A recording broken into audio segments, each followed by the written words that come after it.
You're on the air with Florenza, your podcast destination for authentic conversations with a twist. So, grab your favorite drink, get comfy, and join me on this unique literary journey.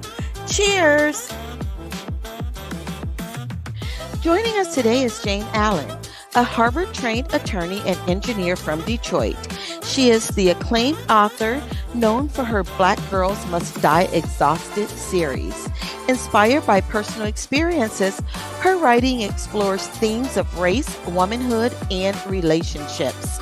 In her latest novel, The Most Wonderful Time of the Year, Jayne delves into the magic and complexities of the holiday season, weaving a heartwarming tale of love, family, and personal growth. Please welcome Jayne to the show. Thank you so much, Miss Jayne Allen, for joining me today during our interview on your fantastic, soon to be released novel, The Most Wonderful Time of the Year. And before we get started, as is my tradition, we are going to toast to a very successful show. And I know it's early where you are, and you are drinking coffee or tea? This is hazelnut coffee. Hazelnut coffee. Well, anyone that's been listening to me for a long time already knows that there's a glass in my hand. And today I am drinking the Born of Fire Cabernet. And I have to tell you, this is very good. Plus, the bottle is pretty cool. Check that out. Isn't that awesome?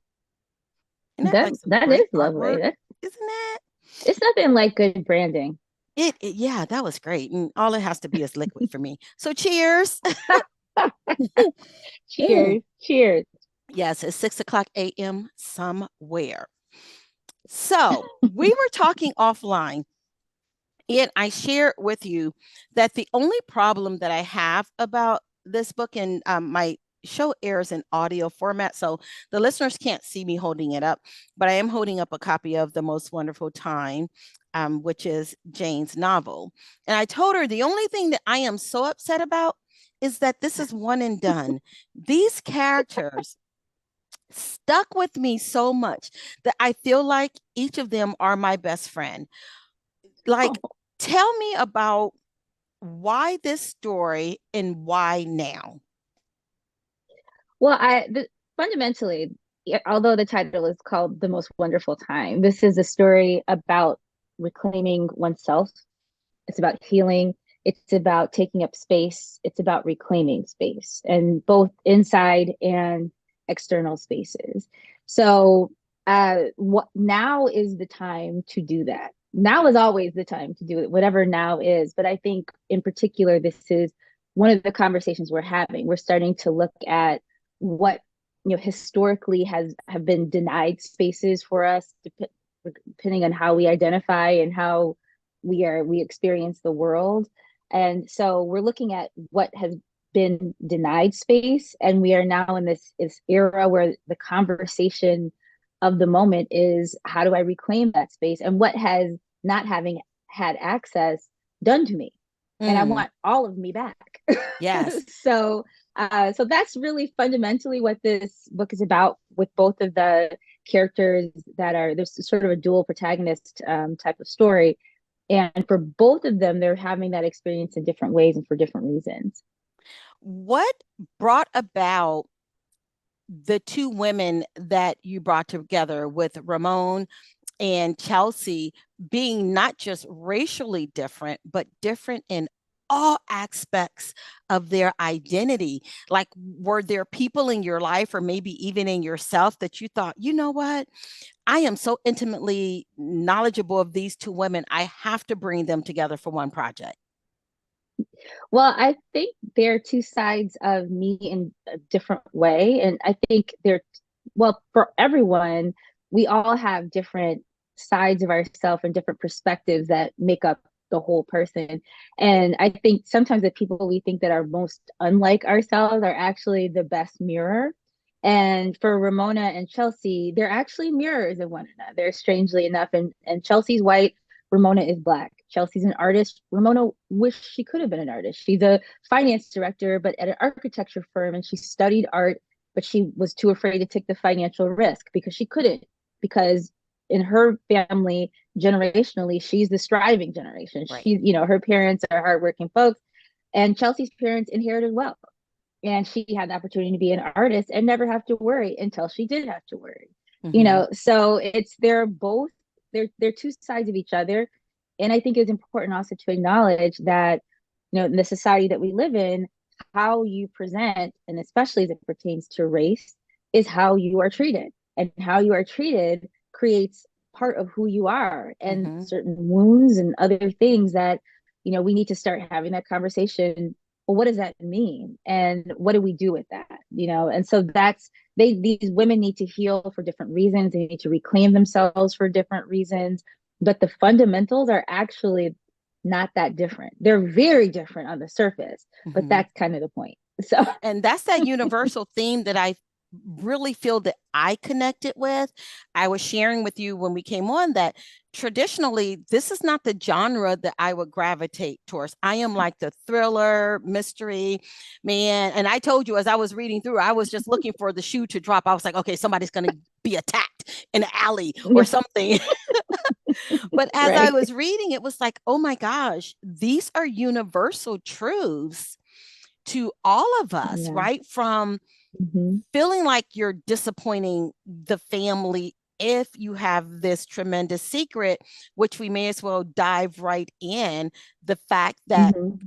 Ramon is engaged Yeah. to Mr. Perfect, who, okay, spoiler alert, we are not going to go too deep into it, but it turns out to be not so perfect for her. Now, Right. inquiring minds want to know, is that from personal experience or is this fictional only? Well, everything I write is from personal experience. I feel like I'm writing my memoir in every novel that I write to a Uh-huh. certain degree.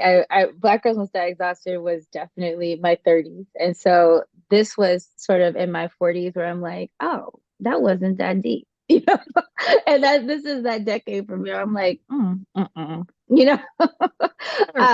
So this is my I don't want to take it back the era. So I for her, Ramona, she's significantly younger than me as a character, as younger than as the age that I am now, and I think she has misplaced certain importances and things of importance in her life, and Mm-hmm. one of the things for her is very important that she get married, and that's how she's defining herself. And she thinks about this wedding. She's not thinking about being married, by the way. She's thinking about Right. getting married.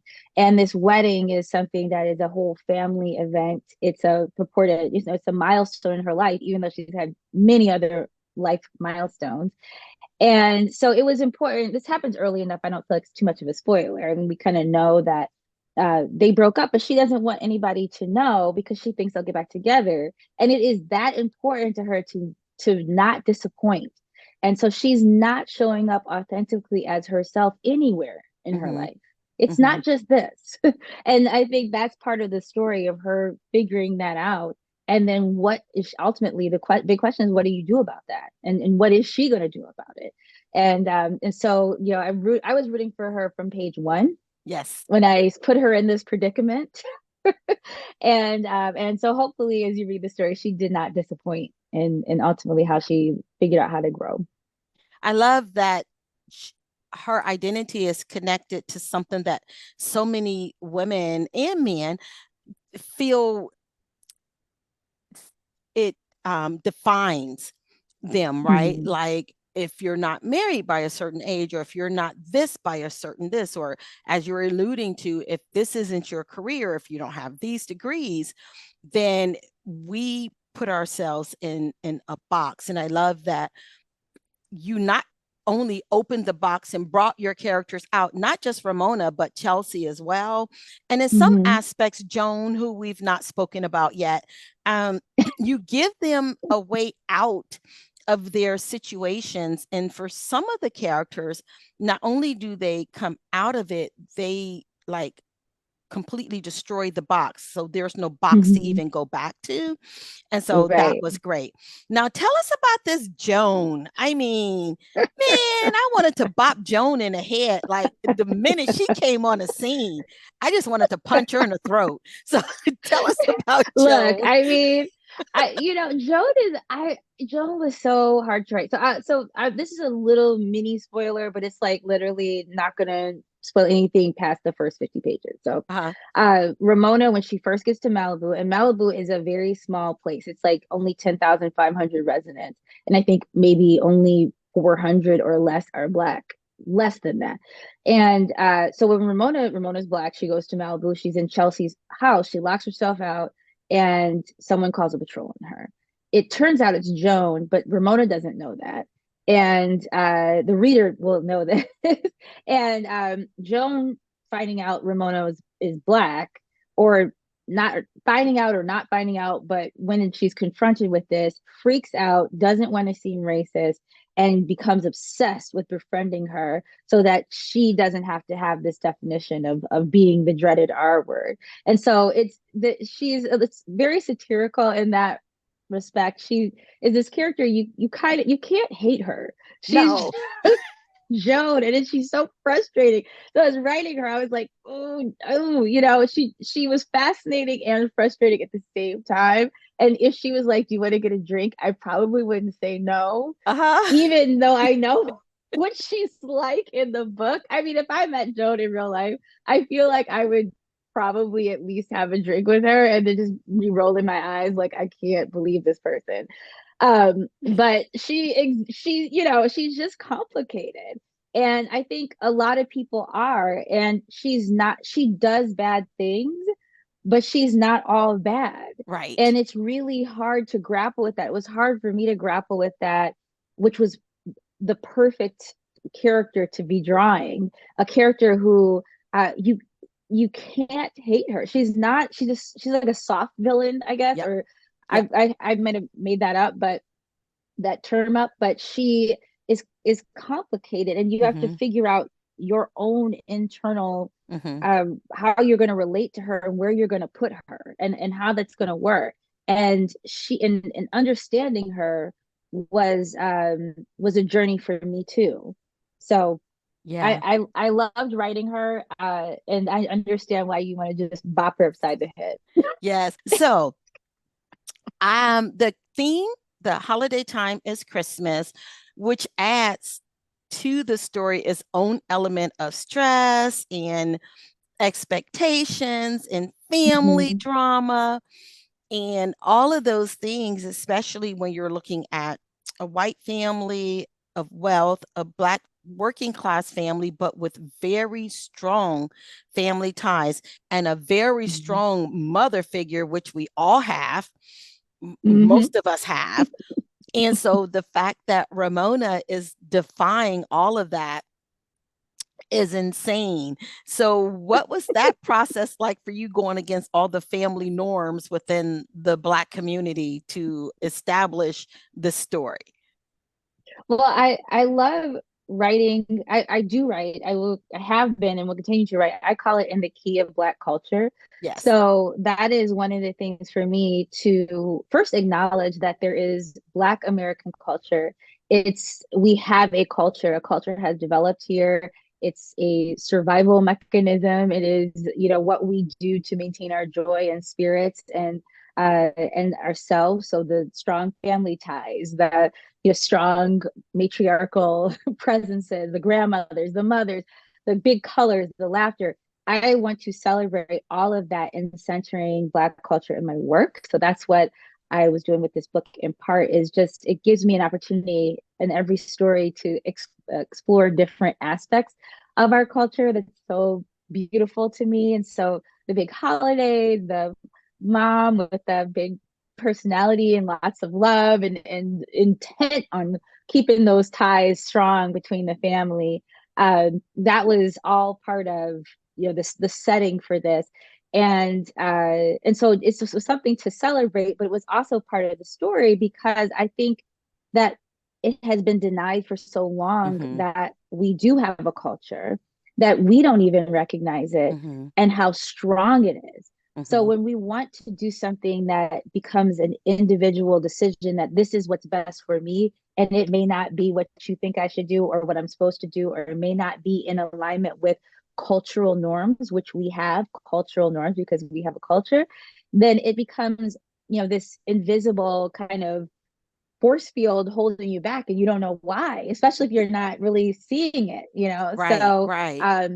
so that's really what I try to make the culture seen, that this is, this is here's the architecture of our culture, here's the challenge and sort of the heroics of making individual decisions, and also not leaving the fold of the culture. Like, it's, you're bringing us all forward when you make these choices that are better for yourself.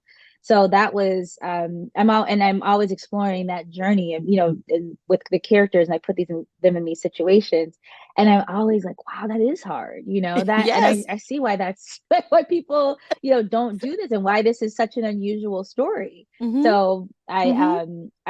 I'm always, it's easy to root for Ramona. I hope I felt that Yes. way, and I felt like she was doing it for all of us. She was doing it for all of us. Now, I've got to tell you, everyone needs a Latrice.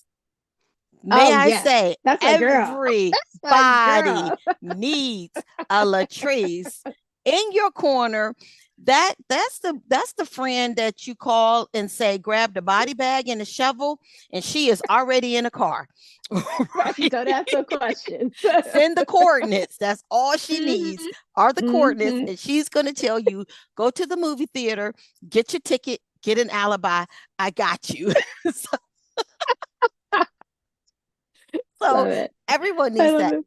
And I also really connected with Jay's character Oh and yes. the balance that he brought and where he fit into the family, right? And going back Hmm. to us culturally to show how we engraft in others, right? And it's just you, Hmm. once you're part of the family, you're part of the family. Even for Chelsea not being Hmm. a family member and being in her eyes a stranger, but realizing that when you come into the Black family, that fold, that tribe, Right. it's like mama's babies, papa's maybes. We don't care how you came in, Right. we're going Right. to own you. Right. That's right. That's right. There was Carlos, was Ramona's play brother. And when I was talking describing this in the book, so all of my for a black culture, a person that's fluent in black culture, you say play brother, you know exactly what that Yes. is. But I realize I have wide a range of readers from all kinds of different backgrounds. So I was trying to figure out how to describe play brother without Yes. just putting the term nakedly in the book. Yes. So I had a lot of fun thinking about it, because I'm like, oh, you're play cousin, you're play Yes. brother. Like, of course, it's like you are a member of the family, even though it's not biological. And this is just Yes. something that there's actually a sociological term for it. I just can't remember it right now. Okay. But I had to ask somebody, because like, how do you describe it? I actually asked a good friend who's a PhD sociologist. I'm like, what do we call? Is there a name for this? There must be. And she's like, yes, there is. I just can't remember it. But It'll come this up. is fiction. Yeah. Well, I'm like, this is fiction, so we're not trying to go, all Right. academic. But I was like, oh, okay, this is a concept, and great, and it's a beautiful, beautiful thing that there is no difference Mm-hmm. between Mm-hmm. blood, and because it's a survival Yes. mechanism, and so we take on the kids, to make sure the community does well, and it's so beautiful, it's a beautiful thing. And so he just I love him. I love Carlos, and I love Jay too, Yes. and I think they bring different perspectives uh but I think that in particular, this way to illustrate something else that's very beautiful Mm-hmm. about how the Black family works, and also a reflection. He's a reflection of Chelsea in many ways, even though they're very, very Yes. different. So it was fun to kind of put them in story together and see how they help each other, in the ways in which they could help each other, and help each other in a lot of different sexy Different ways. ways. Yes. And I love, okay, so I'm going to say the way that you created this slow burn of sexual tension was so good. It Oh, thank wasn't you. just like bam in your face. I mean, it was a true slow burn on both, even with Jay, even though I called him Mhm. Carlos, but um, even with We got Jay's it. character and how you pull back the layers of who he is, exposing only enough for that part of the story and being hit with wow, there's so much more even to his character to where he didn't feel like a secondary character, neither he nor Joan, or even to Hmm. that point, well, other than Malik, but they all felt like they were primary characters. And so that was really good. Hmm. Yeah, it's fun to hear you say all these names and talk about these people, well, these characters, because in my mind, they're people and they've been living in my mind for a year. So now I can finally talk to people about these people. Listen, I was I'm like, oh yeah, girl, and Malik, that's how I feel. gonna And show I'm his like, behind yeah. up like nothing happened. Hmm. Hmm. Who didn't change the key to that lock? Now, if all of your characters were to come to a holiday potluck, who's going to Ooh, bring the healthy together. version of eggnog, and who do you think will sneak in a flask? Oh, well, I Carlos is definitely sneaking in a flask. I'm like that's just clear. The healthy version of eggnog. I kind of feel like Jay would be a little bit more health conscious, or Malik would do it. Yeah. And see, I was thinking Joan because she would be trying to get in on a family action Oh, right. Yeah, Joe would definitely be trying to show up. with her no sugar bacon self. I know. Now, imagine Ramona and Chelsea competing in a Christmas decorating contest. Who would go Mm. overboard with the lights and inflatable reindeer, and who would stick to a minimalist artsy theme? Oh, well, we know this. We know. Ramona would go over the top, and Chelsea would be minimalist, artsy, very, very, very demure, Yes, very mindful. very mindful. Yes, folks, we threw that in. During the Secret Santa gift exchange, who would give the most bizarre last minute gift, like a potato with gooey eyes, and who would receive it with a forced smile? Oh, interesting. I feel like Joan would receive any gift with a forced smile because she's so particular. Who would do the last minute crazy gift? Um, Maybe that would be it'd be one of the guys because I think that who do you think? I don't I know. Who do think it you would think be this would be? Jay. I think he would You just think it'd be pop up. Jay? I could Yeah. see him do that. I could see him do that. Yeah, I was like Jay, yeah, because he was so haphazard with like his decorations and stuff. Yeah. He's like just last minute, like, oh my God, I need, I'm trying to like whatever. So Here's yeah, I my could leaf. totally see It that. came from a Yeah, tree. It's a Christmas I know, tree. I know, right, right. Yeah, that little a little Now, sparsely if decorated thing. if Ramona and Chelsea were baking Christmas cookies, who would accidentally use salt instead of sugar? Chelsea, Chelsea would. Chelsea for sure. And which of Hmm. the others would be the first to discover it and announce it to the crowd? Latrice. That's what I was Latrice was like, what thinking. the hell is this? Girl, what you in that kitchen? You drinking like What Florenza. you do? Get out that kitchen. I know. Oh my gosh. Where are the listeners able to interact with you and to learn more about you and not just this book, but your other projects and anything that you're working on in the future? I am on Instagram as Jayne Allen Writes. That's JayneAllenWrites. And people are constantly we have conversations in the comments. People tag me in the DMs, people tag me in stories. So it is very active and very there's a continual kind of community there. So I kind of consider that my active community space. I just joined TikTok I think it's Jayne Allen writes TikTok, but I'm still figuring TikTok out. I So am I too. usually, yeah. So I'm usually on Instagram, and then my website is Jayne Allen, of course. And the book site is tmwtbook.com.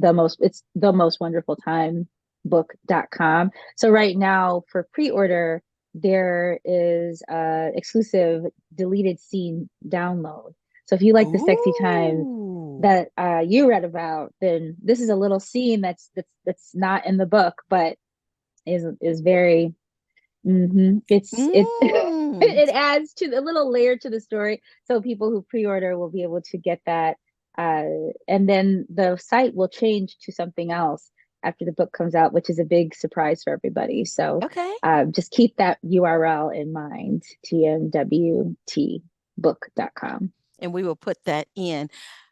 Mm-hmm. What's next for these characters? Who do we need to email, write, call, do whatever to say, oh my gosh, it cannot be a one and done? Who do we need to, what needs to happen? Because no, for real, when I finished, I was so thrilled with the ending. And anyone that says it's predictable is not.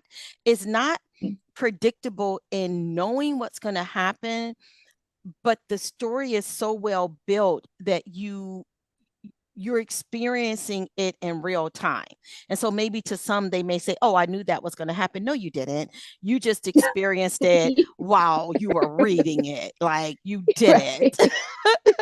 You didn't because I didn't. So and I wrote it. No. So And but when I stopped, it was all of a sudden the realization, "Oh, I'm not going to hear Chelsea talk about Carlos or her art or what she's doing, and I'm not going to know what Jay did next to try to get under Joan's skin or get close to Ramona, and I'm not going to know more about, you know what I mean, like mm, where these relationships go, and I want to know. well, I do too, actually, and I think I wrote I when I finished writing this because this was meant to be a standalone, and I really wanted, I wanted to be a standalone, but I think when you spend so much time, I love crafting characters, and for me, what makes writing so much fun is that bringing them to life. So when you were talking about sort of the dimensionality of the characters, there are no secondary characters. Everybody has Yes. some because they're there, so they have some form of significance as a person. I think of them as people, and their story does continue. So when I finished writing, I was just like, I was disappointed. I've read this book probably 25 times all the way through from beginning to end, Uh-huh. and still I love open. I can't wait to read it again, just because every time I open the pages, they're there, They're and I there. can just come Yes. back to that. So I would, even just for myself, I think I would like to revisit and keep the story. There's more story to be told for sure, obviously. And I want to know more about. I know some more things about Latrice that I think people should know Yeah. and get to know her, and give her a chance to be maybe a main character. Yeah. So there's an opportunity, and Okay. so for sure, for sure. Yes. Now, we have come to the part of my show that's called This or That. And I'm going to give you two options and you just pick one. And because of Okay. the theme being around the holiday, I crafted the options around that. So, wear an ugly quest wear an ugly Christmas sweater with blinking lights and sound effects, or wear a reindeer onesie with a tail that jingles. Oh, I would do both, by the way, because I do not care. But I like the lights and the sound effects. But I Yes, like the tail that moves too. But I would do, I mean, just put them together. these are both really good. Yeah, exactly. Exactly. That's A what I would do. onesie sweater. Both and go caroling. Yes. Yes. Oh, well, you took my next one. So before, Oh, okay, I'll move them around. Eat fruitcake with every meal during the holidays or drink eggnog with every meal or neither. oh my gosh. Okay, those are both bad. I would I couldn't do the eggnog with every meal, so I would have to eat the fruitcake with every meal for sure. Yeah, I used to If it think was there my was only, mom's fruitcake, I could do that.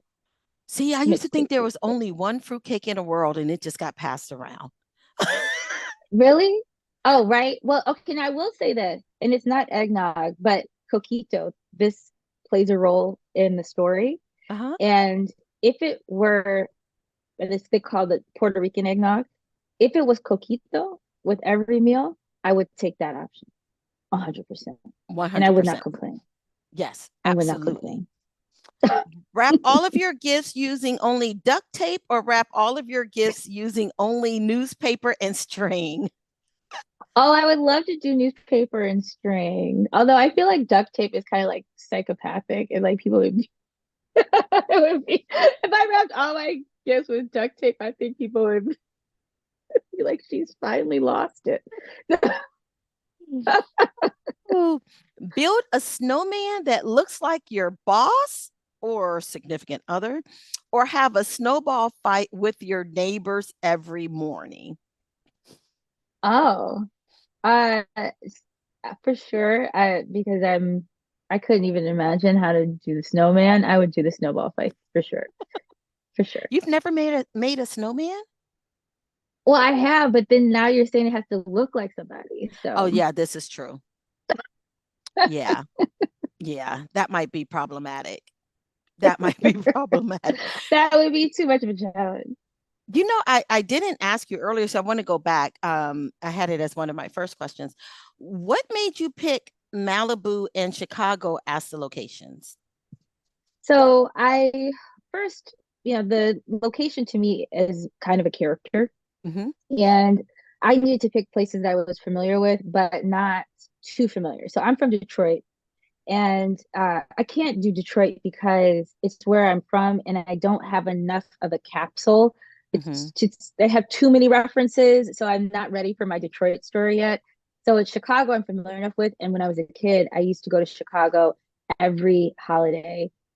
Michigan Avenue and it was like part of what defined Christmas for me and my family. Uh-huh. And then Malibu is just this perfect concept of this insular place that I is very close. I'm familiar with Malibu and it's close enough to LA. I can do, proper research. And it was just a great juxtaposition. It's within the United States and it's like they're almost two people, exactly like Ramona. Yes. Ramona is Chicago Hmm. and Chelsea is Malibu. And it's like, so it was just a reflection of those two people in a location, basically, and one that I knew well enough to represent in the way that you kind of need to bring the location. Because hopefully the location felt like a character to you and you It knew did. Yeah. where you were and you could Yes. feel it.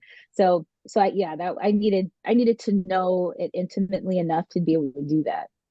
And I really appreciate how you took the readers away from the tourist aspect of the two locations and Mm-hmm. made them become intimate with those, we call them the locals. When my husband and I Mm-hmm. travel, we always step away from the tourist part and we find everyday people and we say, okay, where do you eat? Where do you party? Where are you going to get Right. drinks? Where are you hanging out? And I feel that with both locations, the reader experienced the intimate, non-touristy, personal side of those two places to where they feel at home with the characters in those spots. Well, thank you. That was what I intended. So I really appreciate that you felt that way for sure. Yes, I did. Well, thank you, Miss Jayne. I look forward to the release so everyone is able to um, enjoy the most wonderful time the same as I did. And what's next for you? Thank you. Okay, so what's next is it was just announced, I think, a couple days ago. I'm doing a new series. I just sold two books, went back, same team at Harper Perennial, and it is Shapeshifters. So the main character, she finds out she's the rightful heir to a shapeshifter empire, basically, or a dynasty. And she has no idea, but she finds this out. And it just turns out that her love interest is the son of the family that has taken over. They're power obsessed. And his job is to find out what she knows. And if she has any idea of who she is, to kill her. So I cannot wait. It's different from what I've been doing, but also similar. It's gonna be very character centric, but also I want to add an element of paranormal Yeah. romance to it. A lot of sexual tension. I was like, what's sexier than a guy who you're romantically interested in, but who is trying to kill you? So Honey, yes, so that has Florenza's name all over it. And I'm glad I that's thought a when you series. yes, I can it sink would be my a teeth series. into that. Yes, you can, and it will sink its teeth into you. So, so I'm excited to work on that, and that's what's next. So it's a new series, and then yeah, from there we will see. And you just look so sweet and innocent. I'm loving this. Uh, She has a looks are naughty, naughty deceiving. Looks side. are deceiving. Naughty. You've read my work. You, it just gets spicier from here. Thank you so much. Thank you. Thanks for having And me. this wraps up another episode of On the Air with Florenza. You may follow me on all social media platforms under Florenza Lee or via my website at florenza.org. Until next time, cheers.